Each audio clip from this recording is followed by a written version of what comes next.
Hello, my lovelies. Always happy to see you, and welcome back to my petty bench, where I read and react to Reddit stories and maybe get a little petty. For today's first story, am I the asshole for bringing a much older guy to Easter dinner after my dad left my mom for someone close to my age? I, 18 female, moved out at 15 when I got into a boarding school abroad. When I was 12, my dad, 45 male, cheated on my mom, 43 female, with a woman, 26 female, who was 20 at the time. They ended up divorcing, and he's been with her ever since. She's only a few years older than me, and for the past few years, she's been at every family holiday. She's clearly only after his money, but he's too stupid and stubborn to understand. This year, for Easter, I flew back home and asked a friend of mine, 38 male, to come with me and pretend to be my boyfriend just for a few days at my home. After dinner, my dad pulled me aside and told me he felt uncomfortable with the situation. I told him I didn't do anything wrong and that, after him, love has no age. He told me that I ruined everyone's Easter by being selfish and bringing someone his age to dinner. I flew back to school, but now I'm getting messages from a few relatives saying I should apologize to my dad and break up with my boyfriend. I haven't responded. I don't think I'm in the wrong because he's made my life uncomfortable since the moment he cheated on my mom. Am I the asshole? Edit. Seems like many think this is a lie, lol. I would too, but I met my friend in a book club when I moved to the US. I'm from Europe. And he's been a great father figure to me, to be honest. When I had no friends here, he would buy me dinner and actually spend time with me. And he's recently divorced from his high school sweetheart. So he would have spent Easter alone anyway, therefore decided to take him with and show him around. For reference, I didn't say half of the bad things my dad did, or the whole story. It would have been too long, but trust me, cheating isn't the only thing he did. She also adds, I know this is immature, people. I know it's extremely immature of me, but I wanted to show him how it feels. Thanks a lot for the advice, everyone. I'll update for Christmas. Lol. That's still I have mixed feelings. I have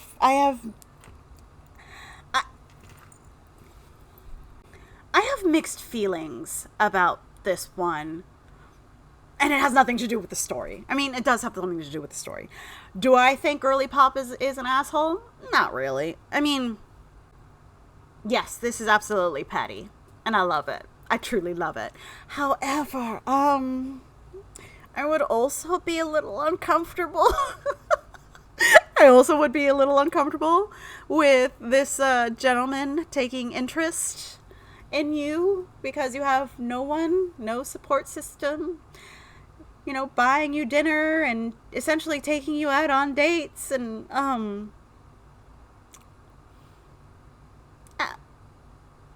let's go to the comments because I have mixed feelings. Off in the Pasture says, my only concern here would be the friend and being very clear about your relationship.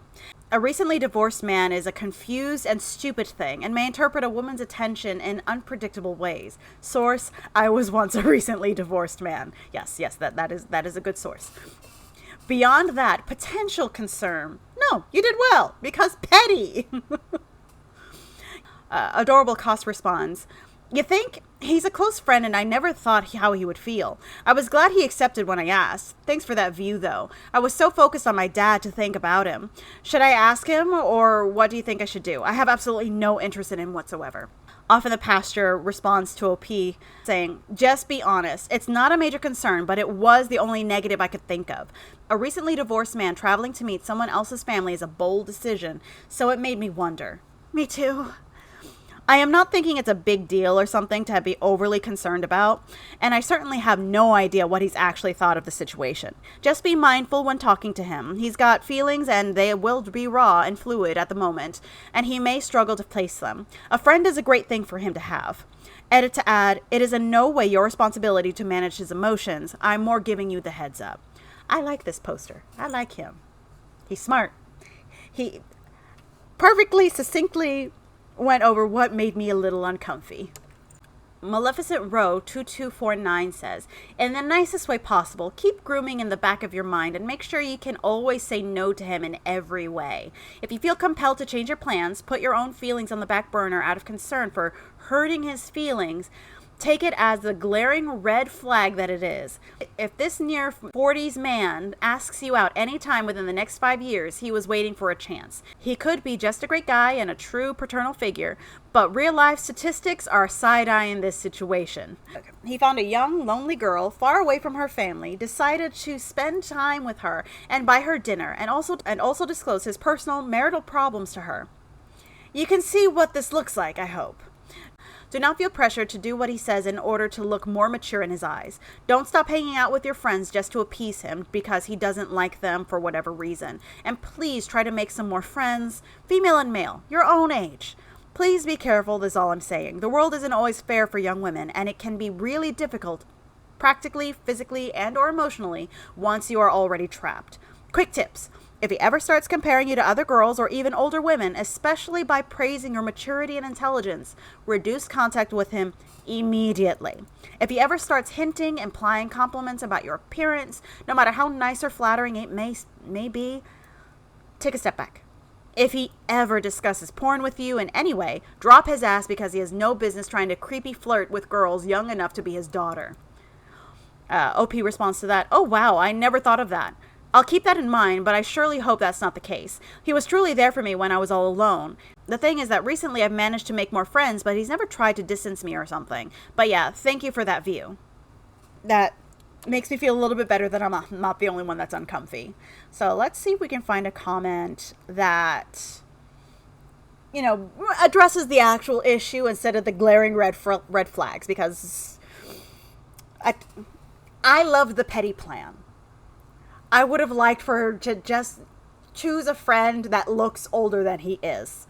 Because, I'm sorry, the generation after mine, they look a little bit older, especially when they grow in some facial hair. They look older than they actually are. They don't need to get carded at bars and stuff. You don't actually need an older man. You can just get one that looks it, okay? Get one that looks older.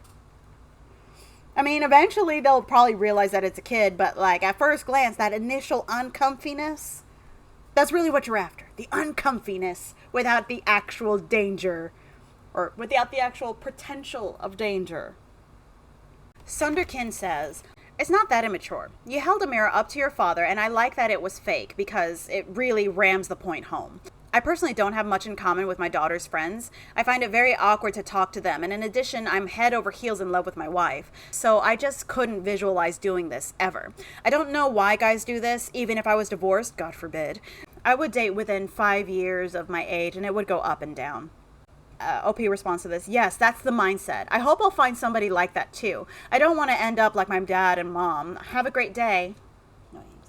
Am I the asshole for eating nuts next to someone with an allergy on a plane? This story is brought to you by jetplane_88. Had a bizarre situation today. I was flying from Hawaii to Florida. Why would you come here? I was flying from Hawaii to Florida. The stewards were walking around giving out mixed nuts. The woman seated next to me said to the flight attendant that she didn't want any because she was allergic to nuts and that there should have been a note in their system regarding not serving her nuts. The attendant said in the survey she'd filled out for the airline regarding injury that she did not indicate that it was an airborne allergy and only checked that she couldn't ingest nuts. She stated they still shouldn't have served them and she shouldn't need to be that specific. The attendant asked her if we needed to make an emergency landing or if she required medical attention. She said no.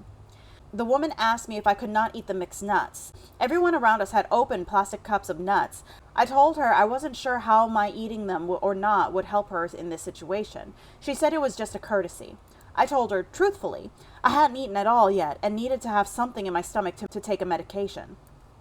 I asked her if I could just go to the back of the plane to eat the nuts and then come back. She sort of rolled her eyes but said this was fine. When I came back, she was complaining to the flight attendant about me, asking me to be moved, specifically using the term, that asshole. I feel bad that I didn't handle the situation any better. Am I the asshole? No. I was ready to say yes because you really should not play with allergies. However, planes have they circulate the air, right? So if it was an airborne allergy, she would have been screwed if she didn't announce, hey, I'm allergic to nuts and it's an airborne allergy, because that would be circulating through the system and she would be screwed. So regardless of what row somebody was in, if they started having nuts, that's her screwed, right? It's not an airborne pathogen. Or, sorry, it's not an airborne allergen, which means that she's fine.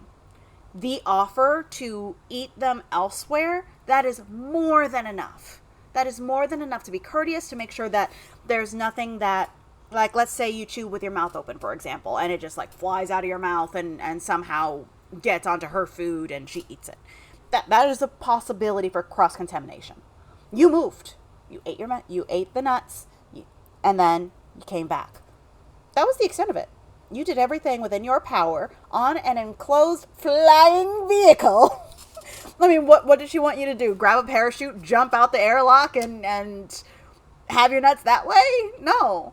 And the fact that, and I feel like the flight attendant kind of called it, because just like, oh, are you suffering a medical emergency? Because yes, sometimes errors happen, and it is an enclosed vehicle that circulates the air, and I wouldn't trust those air purifiers to get everything out, because, okay, I have been on a plane. Somebody has a bad stomach issue in the bathroom, and you tell me how great that circulatory system is, okay? So if there was a legitimate concern, there would have been a reaction, and yes, the plane would have had to be landed, because you don't play when it comes to allergies, all right? I know some people will just like, oh, allergies, whatever. No, because constant exposure to your allergies can make it worse and can result in there being a funeral service in aisle 8 or something, you know? So I think OP did nothing wrong. OP was more than courteous. And I feel as if that was the proper protocol in that situation. Simply because, yes, there is a chance. It's not a high chance, but hey, any chance that's not zero is not a risk to take when it comes to somebody's health and allergies. Moving over is more than enough, I think. But let's see these comments to see if maybe there's another take that I haven't thought of, because my allergies are not the same as other people's allergies. So let's see if maybe there's a different take. So Worth Singer said, not the asshole. The attendant asked her. She said it was fine. She asked you if you don't mind. You were hungry and did mind her request, not her needs. Log Affectionate 3458 says, exactly this. She was given the opportunity to escalate the situation if it were truly dangerous, and she chose not to. You even offered a compromise by eating elsewhere, which was considerate given your own need to take medication. It's fair to ask for courtesy, but not fair to expect people to prioritize your preferences over their medical needs, especially when there's no imminent risk. Consistent Gur 4158 says, so I'm allergic to some nuts. It's not airborne, but I will die if I ingest any amount of cashews and don't have access to an EpiPen and a hospital, or an irresponsible amount of Benadryl and a hospital. And if I don't die, I will be in the bathroom vomiting, shitting my brains out, and struggling to breathe for the rest of the flight, which is a situation no one wants. First of all, OP is not the asshole. I don't agree with how this woman handled things, but I do understand, to a degree, why she would have taken her frustration and anxiety out on OP. It's misguided, but the prospect of dying is scary. And when you have food allergies, there are a lot of times where your life is dependent on someone else taking that seriously. And sometimes people really don't. And so you have to become your own biggest advocate. A thing some people, including this woman, don't always handle well. I think OP did a really good job of trying to be considerate while also taking care of their own needs. In my opinion, airlines shouldn't serve nuts or any common allergens, period, if someone with an allergy is on the flight, regardless of whether or not it's airborne, just to completely avoid situations like this. There are a ton of other things that they could serve, but I digress. In all honesty, I'm going to go a step further. Don't have common allergens on the plane at all. Just completely wipe it from the menu. Completely wipe it from the menu. When I was on my flight to Japan, it was great. If you go to my other channel, you can watch my vlog of it.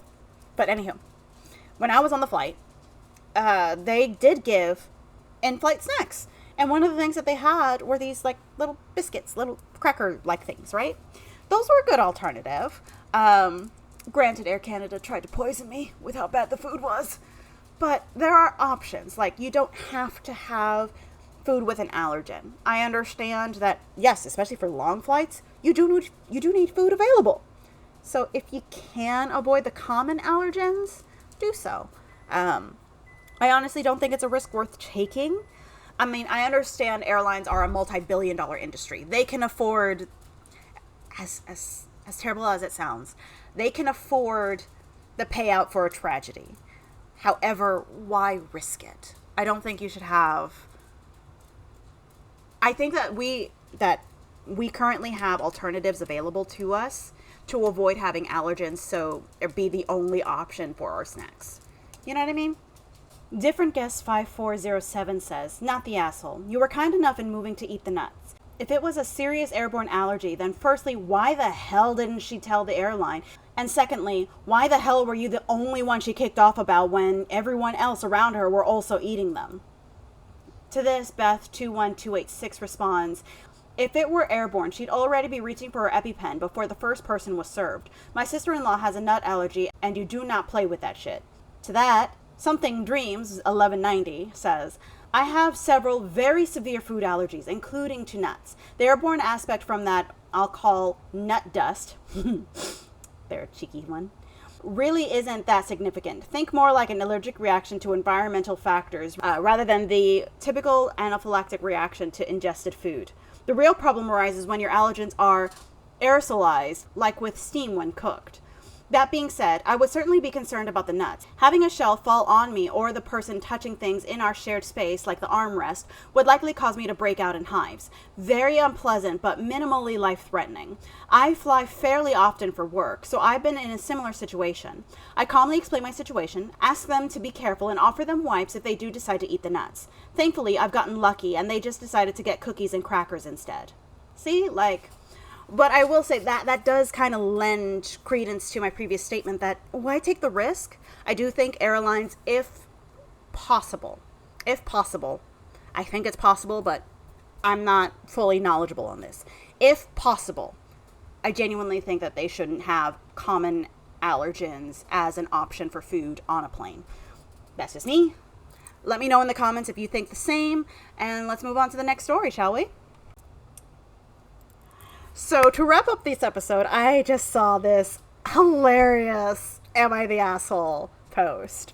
So we're going to use this as a mood booster and to make me happy. Am I the asshole for laughing at my extremist MAGA neighbor for getting evicted? This story is brought to you by Affectionate Art 3835. I, 25 female, live in California. I am Mexican and rent an apartment. I don't have a problem with people with opposing views. If they are open-minded and willing to converse peacefully, then there is no issue on my end. I do not, however, like the extremist maggots that have terrorized our country. Crying emoji. Same, girl. Same. With that being said, I have a neighbor, an old white dude who has Trump plastered all over his patio, garage, and Jeep, which is fine, pop off, queen, we love a fangirly. But aside from that, he's also said some stupid comments about me being Mexican, very passive and trying to be funny, but I just walked away because I don't want to let a wrinkled racist prick bring me out of my character. And he gives dirty looks when I'm coming in or out of my apartment. So I clearly know why he voted for Trump. And I know people have had bad days, but I'm putting two and two together. Dirty looks at a Mexican woman and MAGA posters and flags everywhere. He clearly is on the hateful side of politics. The other day I heard him talking to one of the neighbors while throwing out my trash, saying he got evicted because the rent went too high and he can't afford it anymore. I just laughed.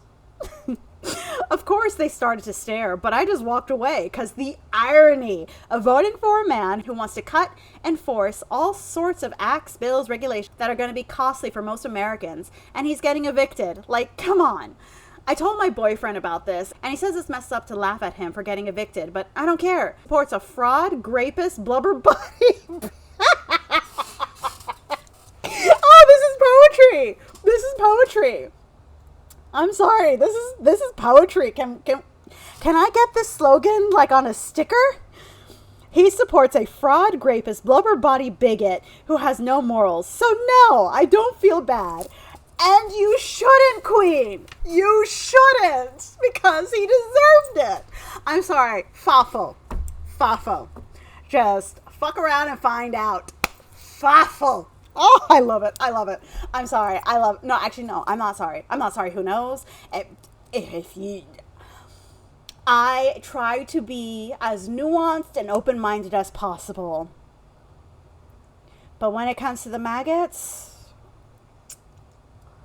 it's actually appropriate that I'm wearing blue today. Oh, I love it. I love it. The boyfriend kind of sucks. Now you wanna stay the night. Pity how you work hard for me, while forgetting how to talk.